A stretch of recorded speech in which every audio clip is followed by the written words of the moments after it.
Começando a nossa aula de número 5, eu e o professor Ricardo estaremos com vocês a partir de agora. Tudo tranquilo, professor Ricardo? Bem, O professor Ricardo vai ficar à vontade para comentar alguns trechos da aula, para dar algumas informações a mais que porventura não consiga na hora de explicar. E hoje a gente vai viajar aqui do Nordeste para São Paulo, vai entrar num bairro, vai entrar num ateliê e finalmente vai entrar na mente, no coração de uma personagem e a gente vai pensar essa questão da biossegurança no contexto da industrialização. Então, eu vou compartilhar com vocês aqui a apresentaçãozinha que eu montei. É uma aula inédita, feita especialmente para esse curso. Está tudo certo aí? Compartilhado, professor? certo. Pronto, então vamos lá. Nosso curso de Biossegurança e Cidadania, né? A disciplina Texto Poético e Prosa Literária em Leitura Interdisciplinar. Hoje nós vamos conhecer essa importantíssima mulher na história do Brasil, chamada Patrícia Galvão. Ela viveu entre 1910 e 1962. E nós vamos conhecer Patrícia Galvão que é como eu estou chamando essa aula aqui, Corina Sofre a Casa de Paris, isso vai ficar bem claro lá na frente da aula, ou outro nome que você pode dar a essa lição é Pagu conhece a industrialização da Aérea Vargas. Pagu, ela é o apelido de Patrícia Galvão. Foi dado pelo poeta que existia na época, pelo intelectual Raul Bopp, achando que o nome de Patrícia Galvão, antes de ele conhecê-la, era Patrícia Goulart, professor. Aí ele chamou Patrícia Galvão de Pagu e o apelido ficou. Todo mundo só chamava de Pagu. E eu sou o professor Ciro Soares dos Santos, que estarei com vocês aqui coordenando essa aula e o professor Ricardo vai estar nos auxiliando nisso, tá? Vamos então. O que tem de objetivo para a gente ter no coração, na mente, depois que a gente terminar o comentário, esses slides e os comentários que vamos fazer de conteúdos, tá? Então, espero que ao final vocês tenham conhecido essa personagem Corina, que está numa história ficcional, mas muito realista, que é um romance. O romance conta a subida e a descida de vida de algum personagem, certo? Não vou contar o final da história, mas a gente vai conhecer essa personagem. Nós vamos refletir sobre o comprometimento da vida nos cortiços, né? Naquelas casas coletivas de muitas pessoas que compartilham ambientes, que têm ambiente de lavar roupa, que compartilham banheiro, né? Entre os moradores. E esses cortiços eles eram comuns não só lá no Rio de Janeiro, onde se passa o romance e o cortiço, mas também em São Paulo, por ocasião da industrialização, e a gente vai comentar isso na aula, certo? Também era comum, que tem a ver com o nosso curso de biossegurança. E outra coisa é que eu espero que fique em vocês a intenção, a possibilidade de vocês lerem esse romance, não é? Parque Industrial, que nós vamos estudar aqui, e que vocês vejam também o filme Eternamente Pagu. Então, se no final ficar uma imagem dessa personagem na sua cabeça, vocês tiverem refletido sobre as condições de vida naquela época e pensarem sobre as nossas condições de vida hoje, e a vontade de ver o filme, nosso objetivo ele foi alcançado, tá? Então, olha só, Gregório de Matos, esses aqui são 5 cartazes de filmes, vocês vão ter aí 5 semanas para frente, para ver cada um por semana e vai ser legal. Então, o Gregório de Matos está lá no século XVII, mas tem esse filme aí, com o poeta Wally Salomão, interpretando, né, ele como ator, interpretando Gregório de Matos e recitando poemas pela Bahia, representando o século XVII, em que existia ali um problema sério de doença, enfim, que as pessoas vinham da África para trabalhar no Brasil como escravas e viviam naquele ambiente e produziam uma poesia anônima, e que o poeta Gregório de Matos é autor de parte dela e parte disseram que era dele. Vocês podem ver esse filme aí, está no Cinema YouTube, ou seja, está de graça, é só vocês colocarem aí na internet e vocês vão poder ver. Memórias póstumas, depois as pessoas advindas da África, na época de Gregório de Matos, ficavam adoecidas dentro de navios e os comerciantes loucos para vender antes que morresse e querendo recuperar o dinheiro, Lá em Memórias Póstumas, a gente aprende que tem um navio, né? Um navio não, um mercado, perto do qual os navios paravam, e ali o mercado do Valongo eram comercializados seres humanos, e Brás Cubas, ele passa pelo Valongo, depois um dia ele se torna deputado, e ele nem liga para aquela condição de biossegurança comprometida, as pessoas adoecendo na cidade, e ele não está preocupado nem com as pessoas abandonadas ali, nem com a contaminação que o Valongo gera. E aí, isso nós estamos nos anos 1800, primeira metade de 800. Na segunda metade, começam a se formar cortiços, começam a vir gente de outros países para trabalhar no Rio de Janeiro, onde começa a indústria, enfim. E aí o filme O Cortiço vai mostrar como é que aquele povo vivia num ambiente, enfim, propício à contaminação. O filme ele mostra a realidade, professor Ricardo, de um modo festivo, bonito, certamente mais light do que o que era, e com certeza muito mais light do que o livro é. Tá? Então, Gregório de Matos produz uma poesia barroca, o escritor Machado de Assis faz uma literatura realista, mostra a realidade do ser humano, e o Cortiço vai além, ele mostra o ser humano como um ser animal, tá? O ser humano ali agindo como porco, agindo como cachorro, enfim, é um romance muito, enfim, interessante de se ler por isso. E esses dois últimos filmes, que eu vou recomendar agora em 30 segundos para vocês, que esse primeiro aqui é Pagu, ele é um documentário de 15 minutos, né? Ele documenta a vida de Patrícia Galvão, vale a pena ver para conhecer mais a respeito dessa mulher. E o segundo filme, que tem aqui do lado, esse cartaz aqui, que anuncia o filme, é Eternamente Pagu, o nome do filme, que conta a vida dela mais novelizada, mais como cinema mesmo, que é com o ator Antônio Fagundes, enfim, vale a pena ver. De todos esses filmes, o que eu mais gosto é o Memórias Póstumas, mas vale a pena ver Patrícia Galvão, para a gente, depois dessa aula, aprender um pouquinho mais sobre a vida dela e, quem sabe, ensinar alguma coisa para a vida da gente. Um filme é de 1983 e outro é de 1988, então não é uma coisa assim maravilhosa de ver, mas vale a pena, tá? Então, avançando aqui, para ficar na nossa cabeça, Patrícia Galvão, em Corina sofre a Casa de Paris. A gente vai pensar, né, por que não maternidade, mas um nome Casa de Paris, né, bem agressivo. Ou então Patrícia Galvão, né, Corina é o personagem da história que Pagu conta pra gente. E Pagu, ela conhece a industrialização da Era Vargas. E aí a gente vai pensar agora em 30 segundos o que é essa Era Vargas, o que é essa industrialização, o professor Ricardo pode entrar nesses momentos, principalmente, e depois a gente vai alternar, vai conhecer Patrícia Galvão e vai conhecer Corina ao mesmo tempo, tá? Então, veja bem, com uma quebra da chamada antiga república, né, a chamada política do café com leite, o gaúcho Getúlio Vargas acaba chegando ao poder no Brasil no ano 1930, e olha que interessante, né? Ele governou por 15 anos e ali a chamada Era Vargas. Ele tinha diversos desafios. Olha, tudo que a gente tem hoje de básico, de estrutural, de empresa petroleira, de empresa de eletricidade, o Brasil que a gente tem hoje, ele foi iniciado por Getúlio Vargas. E aí Brizola é um herdeiro, lá nos anos 80, enfim, das ideias de Getúlio Vargas, e hoje quem está levando à frente as ideias de Getúlio Vargas é Ciro Gomes, no Partido Democrata Trabalhista, que vem desde essa herança aí. Olha como as coisas no Brasil ainda são muito recentes, né? Entre Getúlio Vargas, que meio que funda o Brasil, que a gente tem hoje, mais moderno, mais integrado, com mais estradas, com alguma ferrovia. Aí só tem Brizola no meio, que acredito que a maioria de vocês nem viu, eu ainda vi, né? Ouvi falar e vi em vídeo. E agora Ciro Gomes, que é uma pessoa do Ceará que continua atuando aí, tá? Então ele tinha desafios e ele tomou medidas, como eu estou dizendo aqui, de fundar esse Brasil.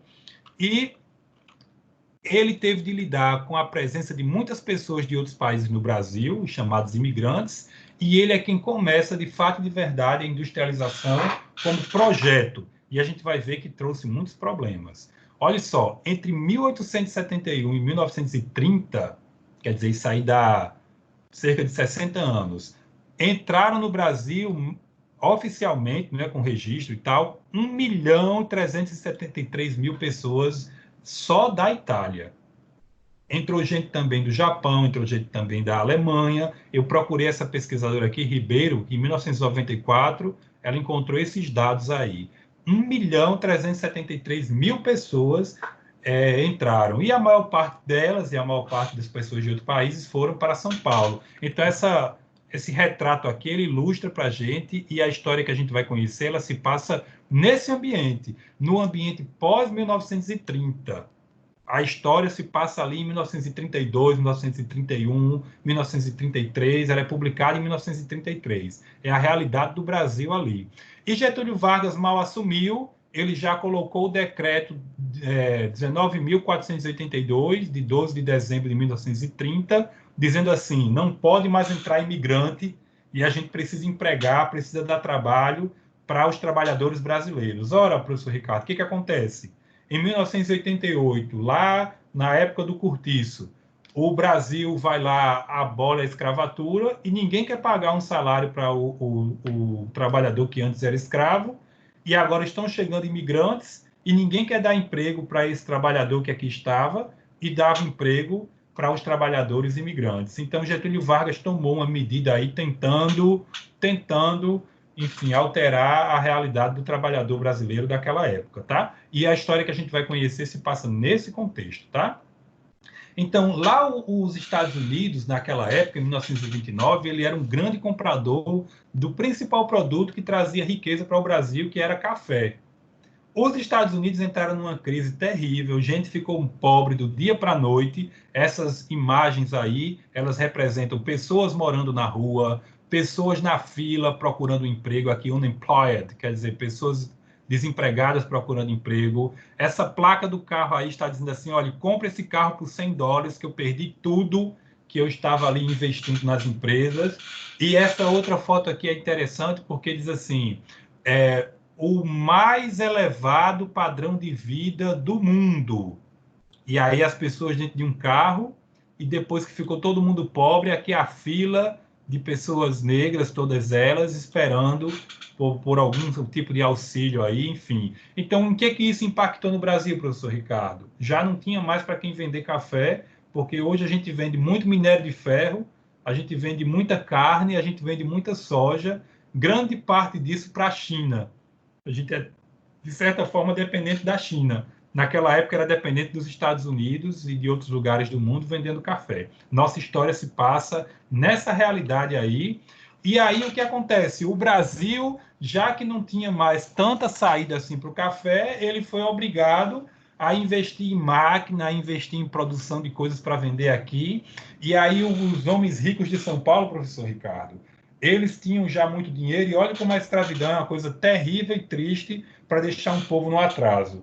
Porque enquanto os homens do Rio de Janeiro, do Cortiço lá, da história de Aloysio Azevedo, eles, quando tinham dinheiro economizado, eles compravam mais escravos, o povo de São Paulo, à medida que foi tendo mais dinheiro, que foi tendo um povo que recebia alguns salários, imigrantes, eles não investiam em escravo, eles começaram a botar uma fábrica de sabão aqui, um ateliê de roupa acolá, e aí começou a existir o que se chama de urbanização. O povo começou a deixar de morar tanto no interior e passou a morar mais em cidade, tá? E aqui você tem o teto das casas do Brás no início do século XX, né? Eram casas e fábricas ali misturadas. Nossa história, imagine que isso aqui é um filme, você está vendo o bairro por cima.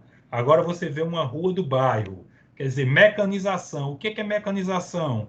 Essa estrada aqui já não é mais uma simples estrada de areia, uma rodagem, como a gente chama no interior do Nordeste, né? Já é um lugar mecanizado. Você tem aí uma via e você tem automóveis para lá e para cá nos anos 50 e nos anos 30 isso já estava sendo mecanizado. E por último, aqui você está entrando no interior de uma fábrica. Essa é a realidade em que se passa a história que nós vamos conhecer parcialmente agora, conhecendo a personagem Corina, tá?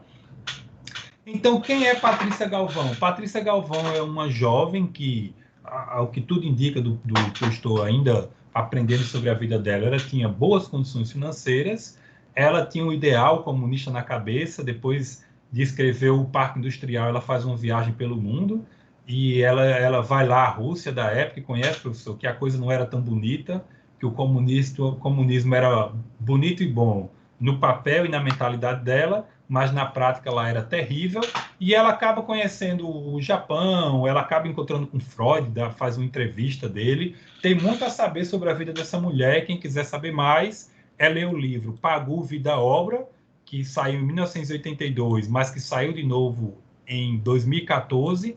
É um livro organizado, escrito, dirigido pelo poeta Augusto de Campos, e nesse livro tem um texto do professor Kenneth David Jackson, que está aqui atrás no evento de Pagu. Olha, aqui atrás é a foto de Pagu, aqui atrás, duas imagens do rosto dela.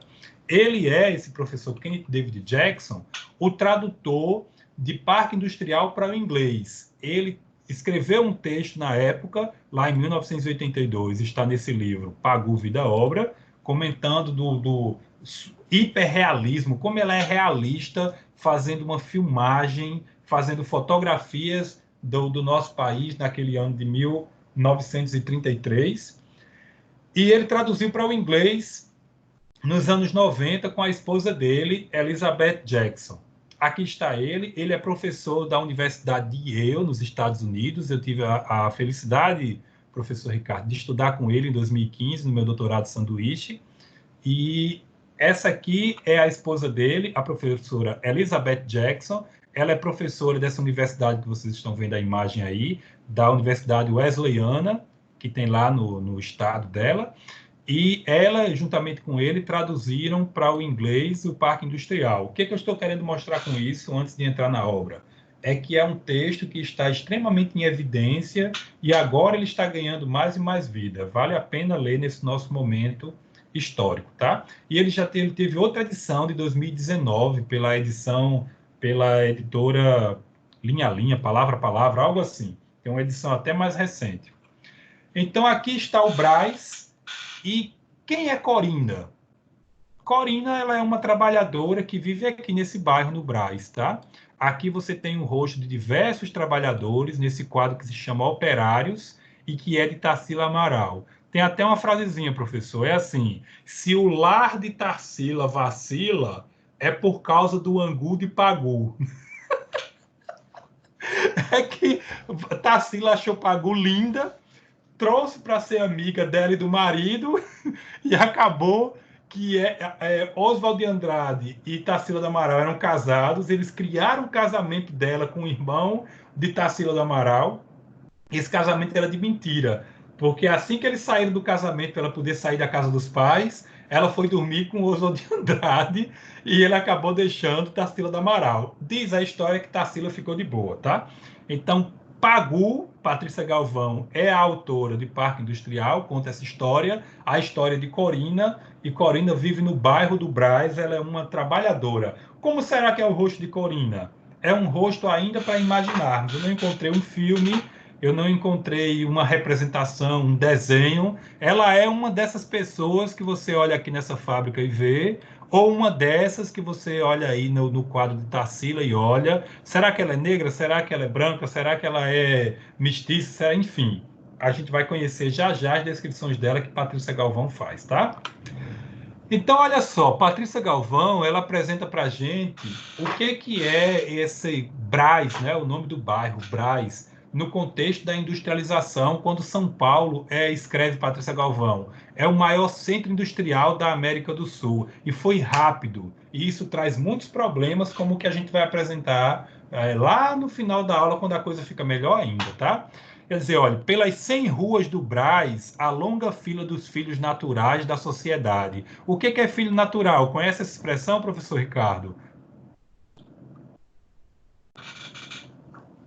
Filho que não é de proveta, né? O vizinho aproveitou e pulou o muro.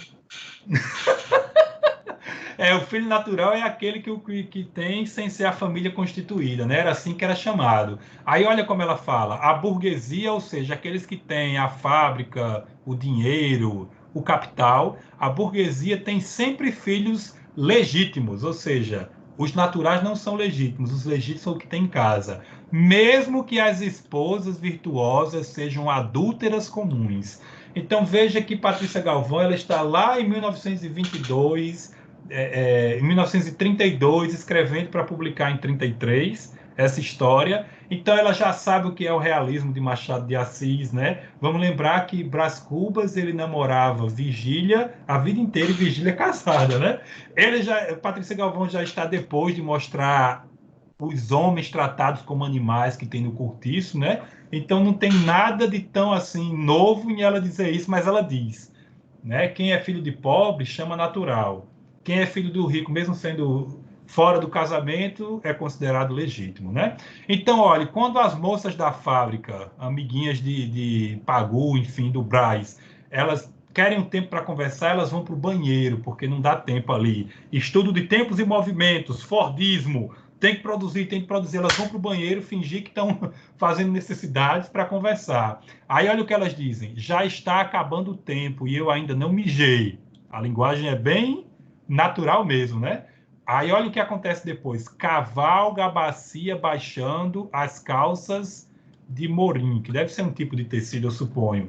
Então veja que elas não têm condições sanitárias adequadas. Tem uma bacia ali e elas ali fazem as necessidades. O banheiro é tão dividido que é normal ficar várias dentro conversando. Olha o que acontece, olha, uma menina suja alisa o paralama com a mão chupada. Quer dizer, eu fico louquíssimo para dar essa aula, professor Ricardo, porque eu tento não ser tão pessoal, mas eu vou dizer que eu sei o que é uma criança com os pés cheios de bicho de pé, ou com as marcas de tirar aquilo e não ter uma medicação para colocar, né? O parasita nas unhas, e eu sei o que é isso, as criancinhas chupando o dedo e passando a mão em tudo mais e colocando o dedo na boca novamente, né? Então está aí, quando o gerente da fábrica sai para o carro e o povo saindo, a criancinha passa a mão no dedo que ela vai chupar de novo, né? Eu fui criança, não que eu chupasse o dedo, mas os dedos de bicho de pé eu sei o que é, viu, professor? Tirar com agulha ou com espinho de laranjeira. Era essa a condição de vida do Brás, olha. O bonde se abarrota, tipo um trenzinho, né? De empregadinhas dos magazines, né? As empregadas das lojas, enfim, é como eu vou lendo aqui.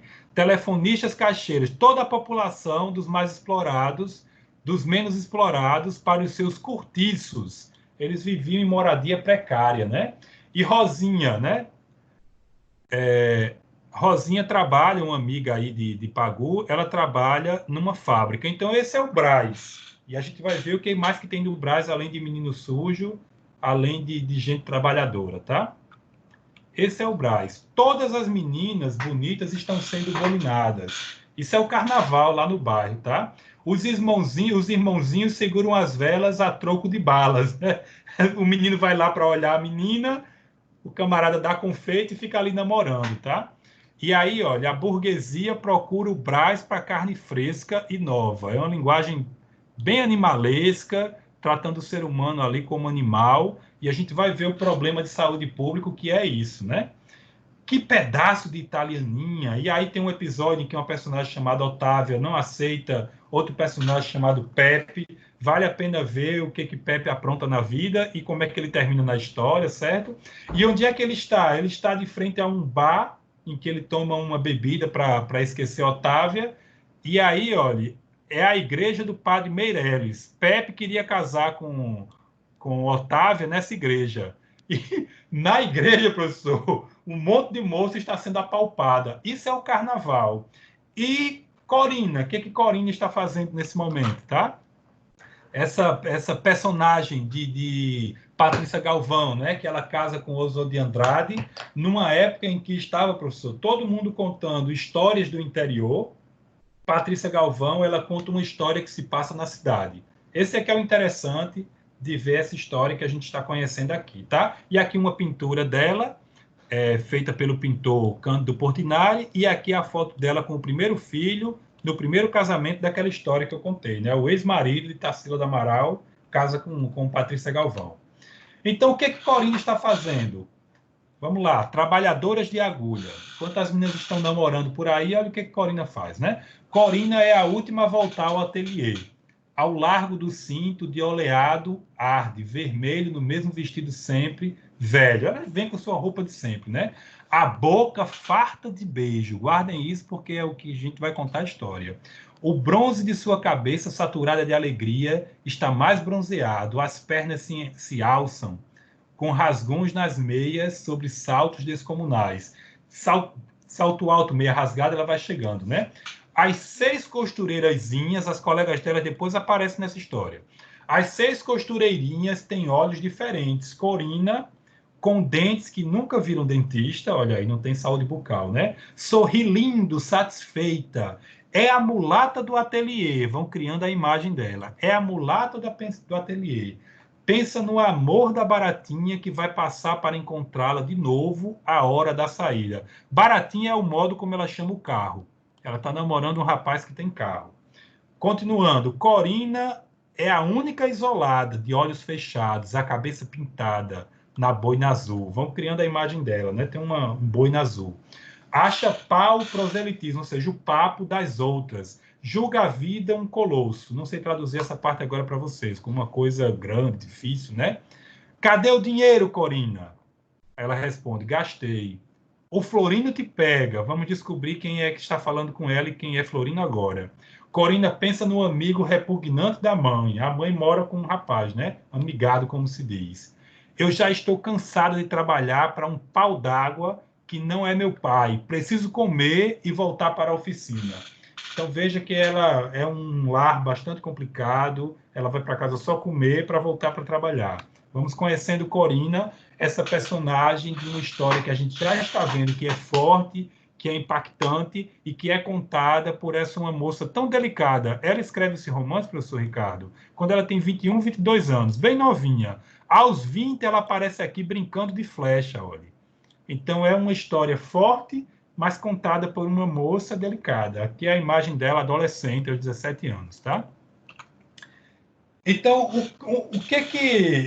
o que Corina faz com esse namorado dela? O namorado dela é Arnaldo. A garçonnière de Arnaldo abre para ela o seu segredo desejado. Garçonnière é um quartinho pequeno, arrumadinho, mas bem pequenininho, que é feito para receber amigos e, nesse caso, a amiga, né? Então, mais uma para Arnaldo, ela é só mais uma. No divã turco. É um tipo de sofá, né? Mais uma no divã turco. Também tanta gulodice, tanta coisa gostosa para aquele estômago queimando de jejum. Então, vão pensando aí a questão da segurança da vida, a questão da saúde.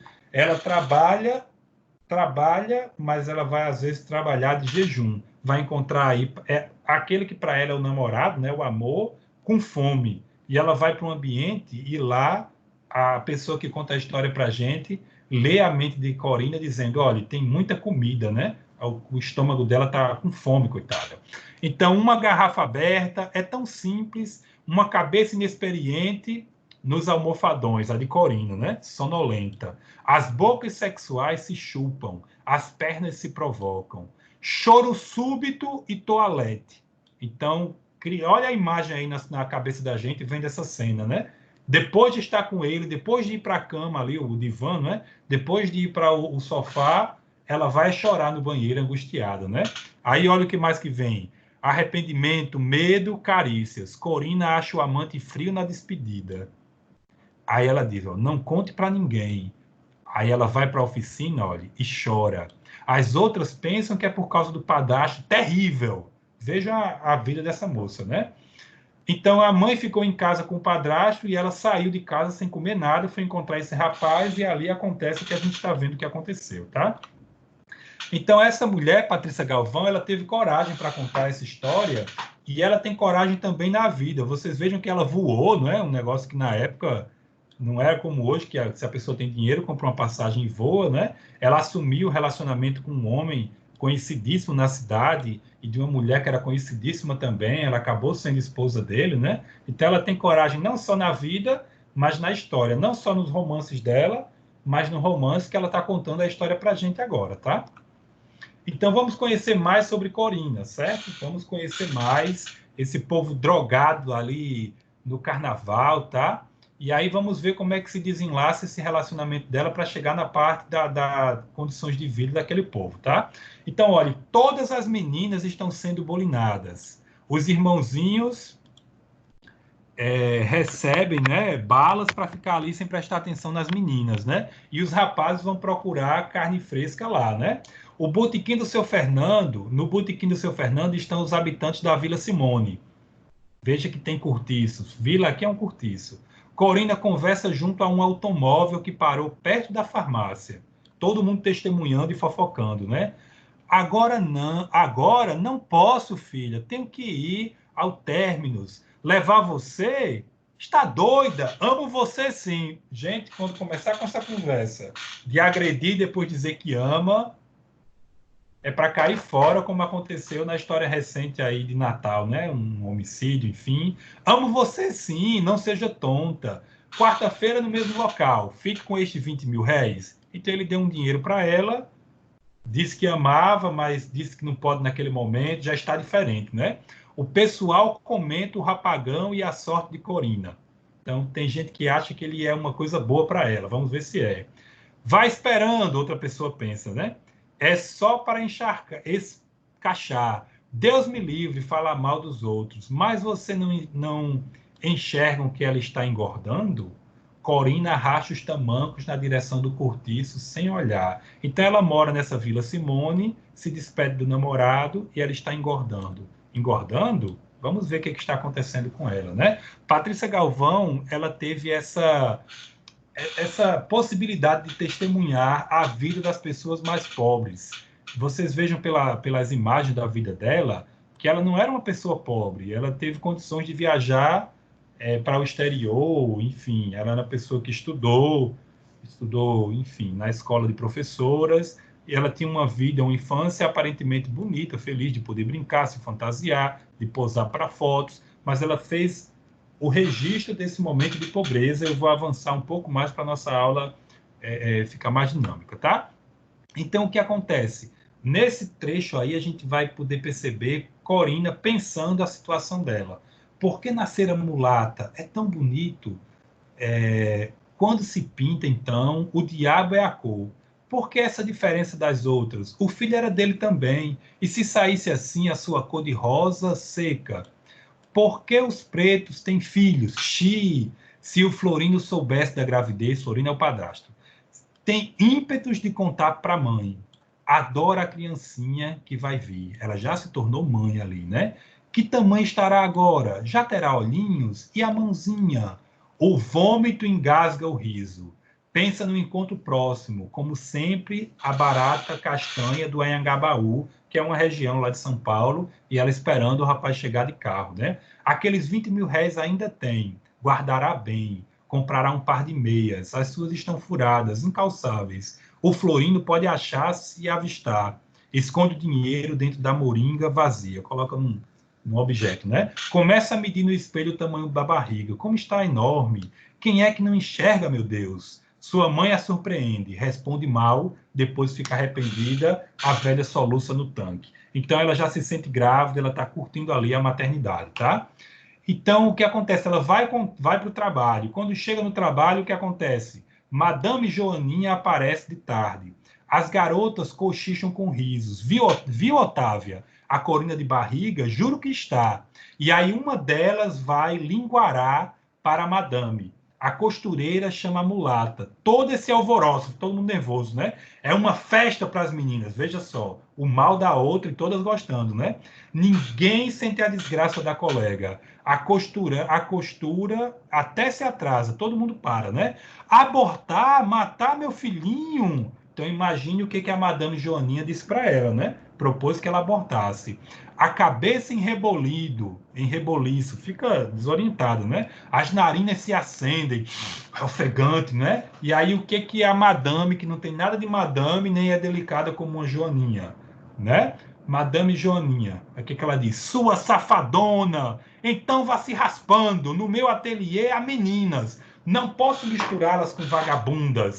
Aí ela, para onde hei de ir? Aí ela pergunta, e o teu macho? E a gente vai ver o que acontece nessa história, né? Ela vai encontrar o rapaz, chega cedo, senta-se num banco no Anhangabaú, o automóvel se aproxima, né? É o seu amor. Será que é amor mesmo? Hoje não pode, mas eu estou sem casa. Ela aí vai e conta que saiu da vila, né? Não quis abortar. Madame tinha colocado para fora do emprego, né? E ela volta triste e calada para o banco, né? No dia seguinte, um sujeito vai lá e leva Corina para um prostíbulo, para um bordel. tá? E aí a gente começa a ver como Patrícia Galvão, ela que casou, ela que teve 2 filhos, ela casou jovem e depois casou de novo, como ela testemunhou a realidade ali na sua dinâmica que talvez outras pessoas não tivessem coragem de contar. Professor, tá tudo tranquilo aí? Tá sim, tudo bem. O áudio tá audível, eu vou tentar ser mais breve. Tá bom. Tudo tranquilo, né? Então, veja só, ela acaba indo para um prostíbulo, e aí vocês podem parar a filmagem e ler esse trechinho que eu coloquei para vocês, mas eu vou sintetizar essa passagem da história, certo? É um ambiente em que os homens ficam esperando para poder ter os serviços das mulheres, tá? E que tem uma pessoa lá que tem uma má formação física, ela é corcunda, e ela acaba barganhando, procurando negociar para ter mais dinheiro, porque todas estão doentes, e ela, como quase ninguém quer, é a que tem maior probabilidade de estar saudável, e Corina está ali, naquela situação, tentando juntar dinheiro para comprar um berço para a criança dela, certo? O que isso tem a ver com biossegurança? Já já o próprio romance diz para a gente. Olha, qual era a condição das mulheres ali? O texto diz: são meia dúzia de casadas, divorciadas, todas sifilíticas ou semissifilíticas. Eu não sei se cientificamente existe a semissifilítica, mas a sifilítica é uma pessoa que tem a doença de sífilis. E se as mulheres estão doentes, é porque os homens também estão doentes. Então vocês imaginem aí esse ambiente que recebeu só de um país milhares e milhares de pessoas, que rapidamente a cidade cresceu, o povo morando em ambiente coletivo, o povo sem emprego, as mulheres se prostituindo e os homens com a falsa moralidade, uma pseudo-moralidade, que expulsa uma jovem de casa porque ela está grávida, mas ao mesmo tempo joga essa mulher para se vender por algum dinheiro que mal dá para comprar um berço para sua criança, e esse bichinho aí, esse organismozinho, esse animalzinho que só dá para ver com a lente de microscópio, que é uma bactéria, Treponema pallidum, passando de pessoa para pessoa e causando coisas horrorosas nos corpos. Se vocês colocarem na internet, obviamente eu não ia colocar nessa aula porque é muito forte, mas eu coloquei, vocês vão ver como esse bichinho aí, o coronavírus mata a gente, esse aí também mata, mas esse mata fazendo uma coisa muito feia no corpo antes. Né? Ela é nessa formazinha de espiral, parece uma cobrinha, e era isso que era passado de mulher para mulher, e Corina queria ter o filho dela, queria ter aquele rapaz que ela achava que era o amor dela, estivesse com ela para cuidar da criança, mas ela acabou sendo lançada nesse ambiente em que está todo mundo doente, tá? E aí Patrícia Galvão, ela teve uma base familiar, ela não conta essa história porque ela é uma pervertida, ela é uma louca, ela mostra para a gente uma realidade que ainda está muito presente na nossa vida. Quem quiser olhar no YouTube os vários tipos de lives, vão encontrar live que tem a ver com essa história que eu estou contando aqui.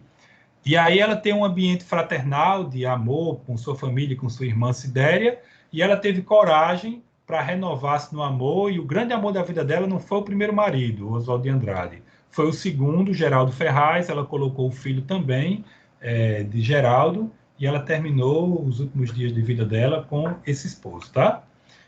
E aí o que acontece? Aqui vem o grande clímax da nossa aula, e é aqui que a gente vai terminar, tá? Casas de Paris. Então, o que acontece com Corina?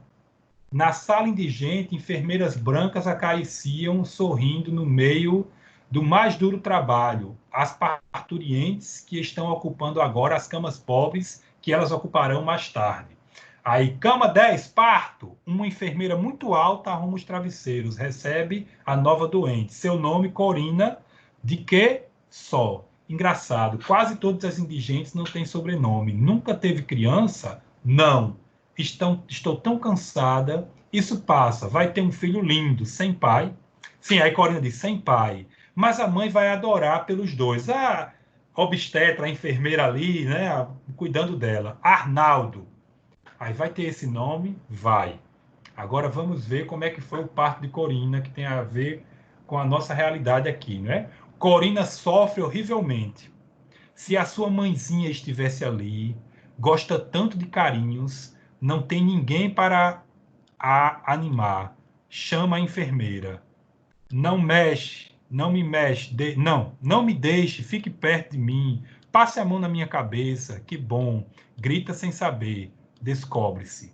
Lá no fundo das pernas, um buraco enorme se avoluma, descomunalmente, se rasga, negro, aumenta, como uma goela, para vomitar de repente uma coisa viva, vermelha. A enfermeira recua, a parteira recua, o médico permanece.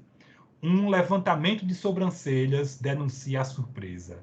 Examina a massa ensanguentada que grita sujando a coxa. Dos 2 braços magros reclamando a criança. Não deixe ver. É um monstro sem pele e está vivo. Esta mulher está podre. Corina reclama o filho, pede, né, constantemente. Tem os olhos vendados. O chorinho do monstro perto dela. Então imagine aí, eu já tentei descobrir e nunca tive a certeza que tipo de doença causa esse problema na criança, mas a criança nasceu viva, mas nessa condição de doença, nessa condição terrível. E essa mulher acaba tendo essa experiência. Para onde é que ela vai? Ela que queria a mãe, ela que queria ainda homenagear o pai do filho dela com o nome de Arnaldo. Para onde é que ela vai? Aí tem outra conversa. É aquela mulata indigente que matou o filho, estúpida, só para não ter o trabalho de criar, vagabunda, devia morrer na cadeia. O pesado gradil se abre, né, grade de ferro, se fecha, Corina está presa. Por que veio? Sempre a mesma pergunta para quem entra. Corina não responde, senta-se a um canto num trapo de cobertor vermelho. Sai, olha só onde ela foi sentar, tá assim de muquirana. Por que você veio? Agora olha o que ela diz. Matei o meu filho. Na verdade, ela não abortou, ela não quer abortar, mas ela acaba dizendo que matou o filho. Então, veja como essa história ela tem essa coisa contraditória para a gente pensar, para a gente refletir, e essa mulher, numa condição de acabou de ter a criança, ela acaba sendo lançada na cadeia, ela fica ali num ambiente em que tem piolhos e pulgas, ela fica ali num ambiente de putrefação, para lá que ela vai, tá? Então, Patrícia Galvão, aqui conta a história para a gente. Ela casou 2 vezes, ela teve 2 filhos, não é que ela é uma degenerada, e agora a gente aprende o seguinte: quando a gente lê uma história, tem aquela pessoa que criou a história. E essa pessoa que criou a história, no caso de um romance, ela cria alguém para contar a história para a gente, que é a narradora. Na nossa aula de hoje, que está chegando ao fim, a gente contou como se fosse a própria Patrícia Galvão contando a história para a gente, porque elas estão totalmente juntas ali, né? Corina e Patrícia Galvão, é como se Patrícia Galvão tivesse visto a vida de Corina e contasse a versão dela para a gente, tá? Mas, na verdade, o que acontece é isso. Senão, isso que eu digo é de criar alguém para contar a história. Porque, senão, não teria como Patrícia Galvão saber os pensamentos, os medos, as ansiedades de Corina, e ela sabe de tudo, e ela mostra para a gente que Corina não abortou, Corina queria o filho dela.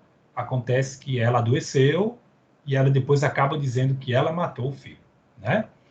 Então, o que acontece? Vamos aqui voltar a cena para concluir e ficar uma lição para a vida da gente. Quando a Madame Joaninha, que não tem nada de Madame nem de Joaninha, quando ela vai lá e expulsa, tinha uma moça, né? Lá diferente das outras. Nenhuma sente a desgraça da colega, mas só teve uma. Justamente a única que ainda fala com ela. Era justamente a que era menos amiga dela.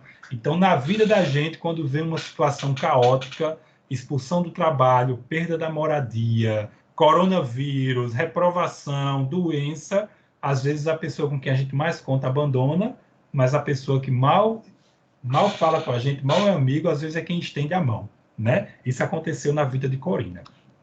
Nossa conclusão, fica uma autoavaliação aí, se cada um alcançou os objetivos, cada pessoa alcançou os objetivos da nossa aula. Deu para conhecer o personagem Corina, deu para imaginar quem é essa pessoa no Brasil, lá de São Paulo dos anos 1930, né? Como é que será que termina a história dela? Você refletiu sobre o comprometimento da vida naquele ambiente em que as moças eram expulsas de casa, acabavam ficando em prostíbulos, e aí toda uma população contaminada por uma bactéria passando de um para outro, sem o mínimo controle. E eu convido a que vocês tenham o desejo e a vontade de ver o filme, né? Eternamente Pagu. Não é um filme maravilhoso, sou honesto com vocês, não gostei tanto, vale a pena como aprendizado. E ler o romance Parque Industrial, tudo isso está disponível gratuito na internet, é só vocês olharem no Google, procurarem e vocês encontram. Professor Ricardo, tudo tranquilo? Bem, foi bem. Quer fazer algum comentário? Eu gostei, mostrei a industrialização tardia do Brasil, né, que já vinha da Europa lá no 1800, aqui no Brasil foi no começo de 1900, né? Uhum. Queda do café, ali, Abra aí a interessante câmera para a o gente contexto. se despedir dos alunos. Eu quero mostrar uma coisa na hora de dizer um tchau.